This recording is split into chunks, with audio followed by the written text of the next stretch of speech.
तांत्रिक महाराज की बात सुनने के बाद ये सभी अपने अपने घरों को वापस पहुंच गए थे। मेघना बेड पर लेटी सोच में डूबी थी। क्या हो यार, तू इतना क्यों सोच रही है? ये दमयंती आखिर थी कौन? हमें तो लगता है कि उसका महाराज से मिलना कोई संयोग नहीं था, बल्कि इसके पीछे उसकी कोई साजिश थी। इस पर इशिता ने मेघना को हैरानी से देखा। अरे तेरी तबीयत तो ठीक है, ये किस टोन में बोल रही है तू? देख मेघना, मैं तो पहले ही यहाँ से जाना चाहती थी, तेरे कहने पे ही मैं रुकी हुई हूँ। मुझे इस गांव की कहानियों से कुछ लेना देना नहीं है। कल एकादशी है, हमें बस उस मृत्युंजय अमृत का सैंपल लेना है और परसों सुबह होने से पहले इस गांव को छोड़ देना है। That's it। ये कहकर इशिता ने चादर तानी और सो गई। इसे कैसे बताऊं कि मैंने खुद को सपने में राजकुमारी बने देखा है। मुझे अपने सपनों का पूरा रहस्य जानना है, मैं यहाँ से नहीं जा सकती।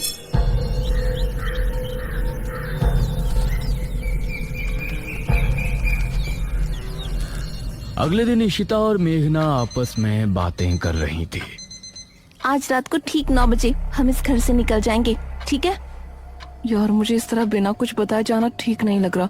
हमें सबको बता देना चाहिए कि हम यहाँ पर मृत्युंजय अमृत के लिए आए हैं। तभी दरवाजे पर दस्तक हुई।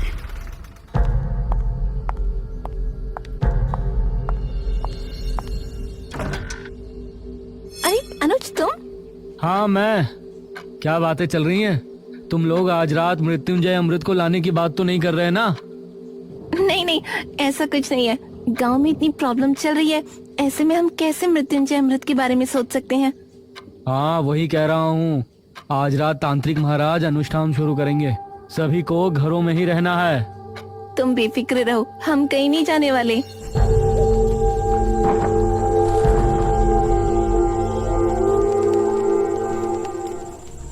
रात होने पर तांत्रिक महाराज ने अनुष्ठान की तैयारी शुरू की। उनके साथ किले में मुखिया और गांव के 2 आदमी मौजूद थे।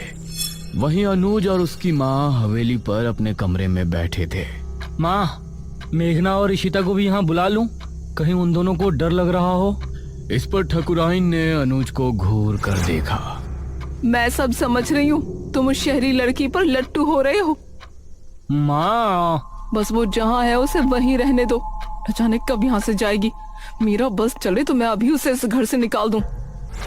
उस समय इशिता और मेघना घर के पिछले दरवाजे से निकल रही थी।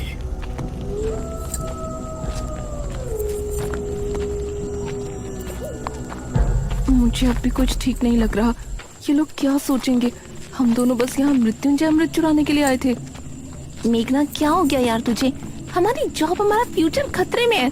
हम इस राजा रानी वाली कहानी में उलझने नहीं आए थे। ये इन गांव वालों की प्रॉब्लम है, हमारी नहीं। तो चल ना जल्दी। ये दोनों घर से निकलकर गली की तरफ आ गई थी। गांव में सभी लोग अपने अपने घरों में बैठे थे। सभी तांत्रिक महाराज के अनुष्ठान के सफल होने की प्रार्थना कर रहे थे। पूरा सामने जंगल का रास्ता।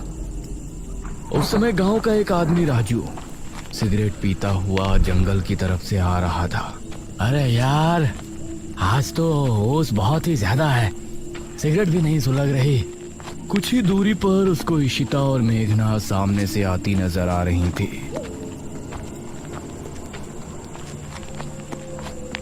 अरे वाह, यह तो वही शहरी हसीनाएं हैं जो मुखिया के घर ठहरी हैं। इनसे जान पहचान बढ़ाने का यह अच्छा मौका है। वो भी कुछ दूरी के फासले से इनके पीछे हो लिया। इशिता और मेघना ने अभी जंगल की सरहद पर कदम रखा ही था कि तभी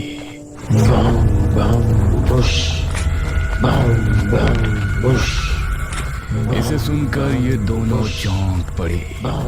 अरे ये तो वही आवाजें हैं, निशिर मोलो। और राजू भी इस आवाज को सुनकर डर गया। हे भगवान, निशिर मोलो। राजू का दिल दहल उठा। उसने पाया कि वह आवाज ठीक उसके पीछे से आ रही है। उसने जैसे ही पलटकर देखा तो निशिर मोलो ठीक उसके सामने थे। एक पल को राजू की सांसें मानो रुक सी गई। तभी ताबूत अपने आप खुल गया। उससे 2 भयानक हाथ निकले जिन्होंने राजू को ताबूत के अंदर खींच लिया।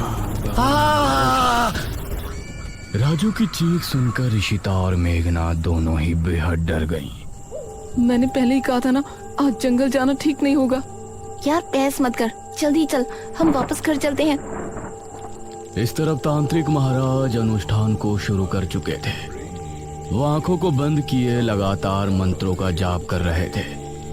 मुखिया और वो दोनों आदमी उनसे कुछ ही दूरी पर थे। भागो जल्दी, कहीं निशिर मुल्ला हमें देख ना ले। इशिता और मेघना दोनों अब डरी हुई हालत में आगे बढ़ रही थी, लेकिन वो आवाज कम होने के बजाय और बढ़ती जा रही थी। माँ, मैं यहाँ क्या करूँगा? मैं भी किले पर जा रहा हूँ। हो सकता है पिताजी को मेरी जरूरत हो। अरे भूल गए क्या, किसी को भी बाहर नहीं निकलना है। अरे मुझे कुछ नहीं होगा। वैसे भी निशिर मोलो की आवाज अभी तक नहीं सुनाई दी। मुझे नहीं लगता कि वो आ जाएंगे। ये कहकर अनुज अपनी माँ की बात काटते हुए घर से निकल गया। इस तरफ तांत्रिक महाराज भी अपनी आंखें बंद किए ध्यान मग्न थे। तांत्रिक महाराज ने खुद को एक अंधेरी जगह पर पाया। क्या यहाँ कोई है? सामने से कोई जवाब नहीं आया और तांत्रिक महाराज के पास एक तितली आकर रुकी।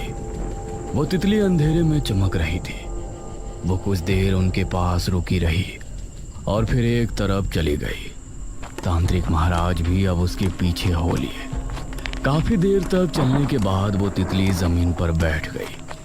तांत्रिक महाराज ने पाया कि जमीन पर एक दरवाजा लगा हुआ है।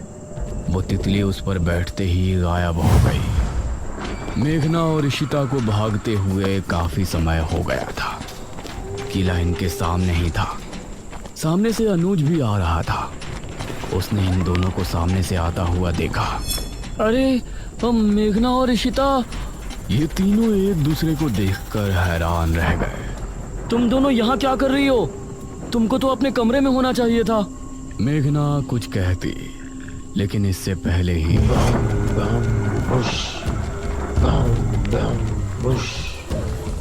ये क्या, निशिर मोलो आ गए?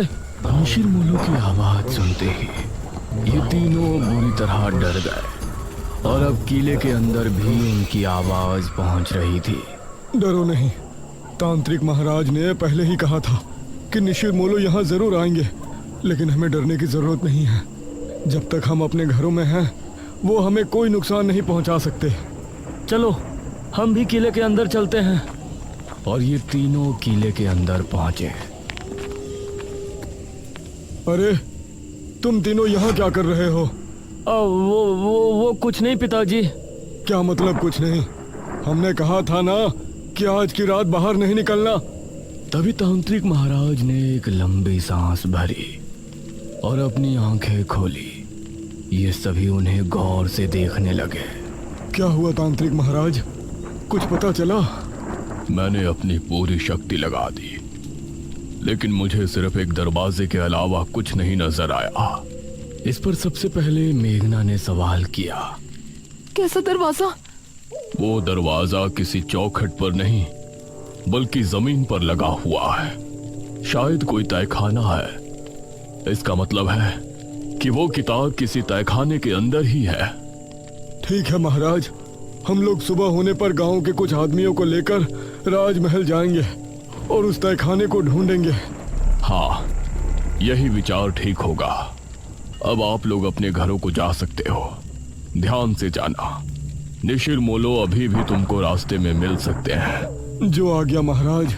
मुखिया अनुज और इन तीनों के साथ घर की तरफ रवाना हो गया और बाकी सभी गांव वाले भी अपने अपने घरों को चले गए। अनुज, तुमने बताया नहीं कि तुम तीनों यहाँ क्यों आए थे? वो पिताजी, मुझे आपकी चिंता हो रही थी और इन दोनों को भी ना जाने क्यों घर पर डर लग रहा था। इसीलिए ये भी मेरे साथ चली आई। मुखिया को अनुज की बात में सच्चाई नहीं नजर आ रही थी, लेकिन उसने आगे कुछ नहीं कहा। कुछ देर बाद ये चारों घर पर पहुंचे।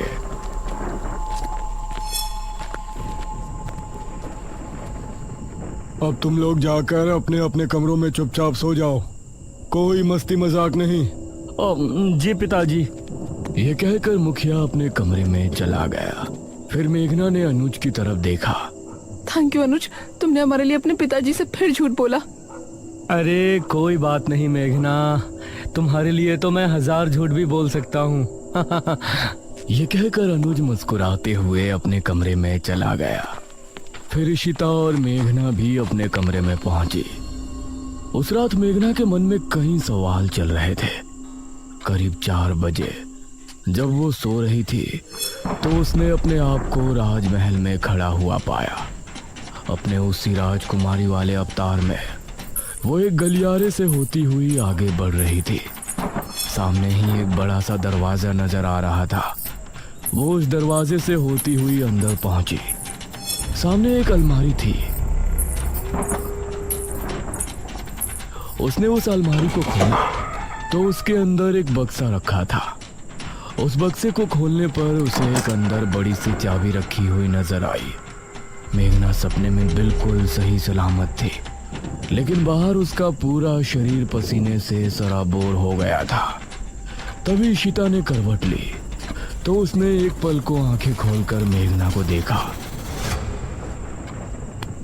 मेघना, क्या हुआ तुझे? उठ। उसने मेघना को झंझोड़ा तो मेघना की नींद टूटी। क्या हुआ तुझे मेघना? देख तुझे कितना पसीना आ रहा है।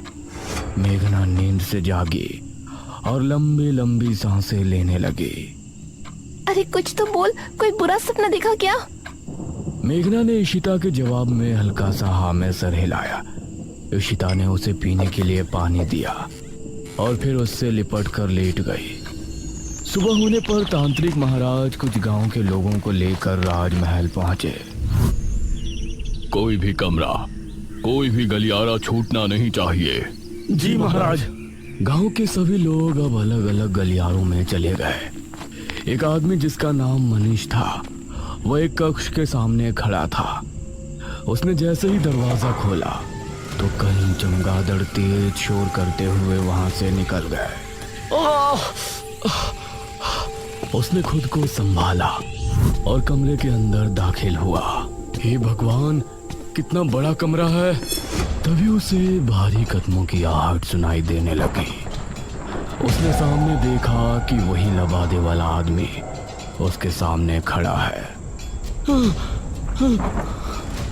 मनीष उसको देखकर दरवाजे की तरफ भागा, लेकिन दरवाजा अपने आप ही बंद हो गया।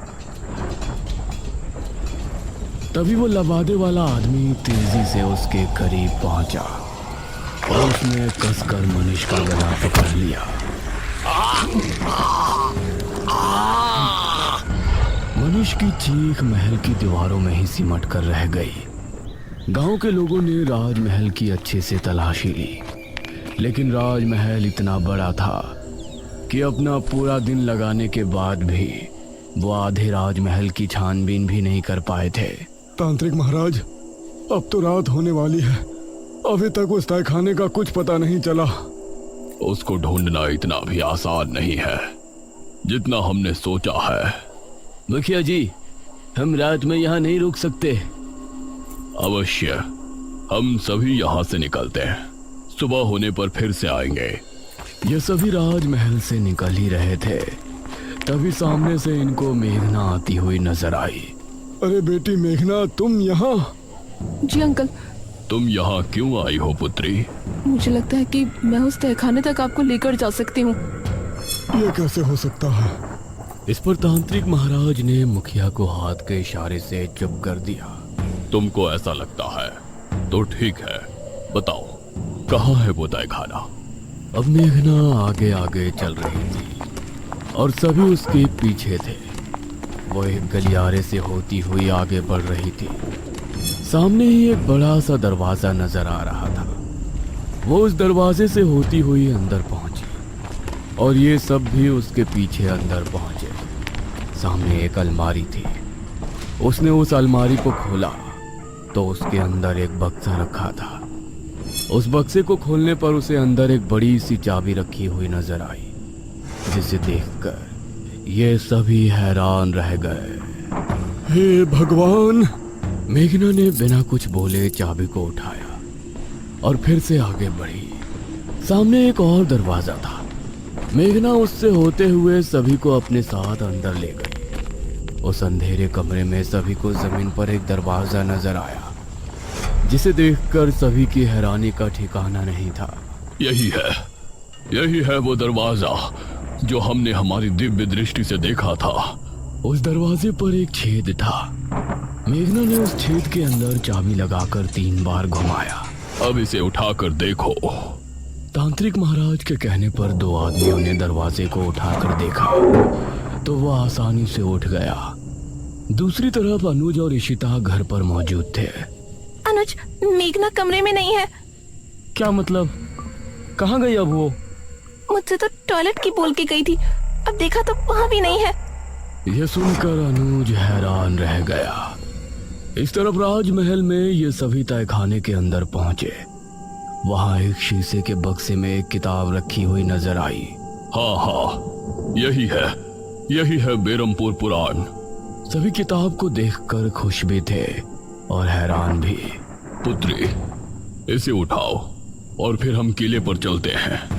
मेघना ने जैसे ही किताब को बक्से से उठाया तो अजीब सा शोर उत्पन्न हुआ। यह कैसी आवाज है?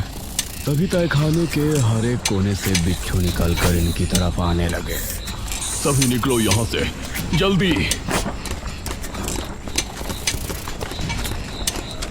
अब ये सभी तेजी से ऊपर की तरफ भागे, लेकिन एक आदमी को बिच्छुओं ने सीढ़ियों पर ही अपनी चपेट में ले लिया। उस आदमी को एक ही पल में बिच्छुओं ने कंकाल में बदल दिया। बाकी सभी लोग डरी हुई हालत में महल के मुख्य द्वार की तरफ भागे। मेघना सबसे आगे भाग रही थी। दरवाजे से होते हुए ये महल से बाहर निकलने में कामयाब हो गए, लेकिन ठीक दरवाजे पर जो आदमी सबसे पीछे था उसको भी बिच्छुओं ने अपनी चपेट में ले लिया।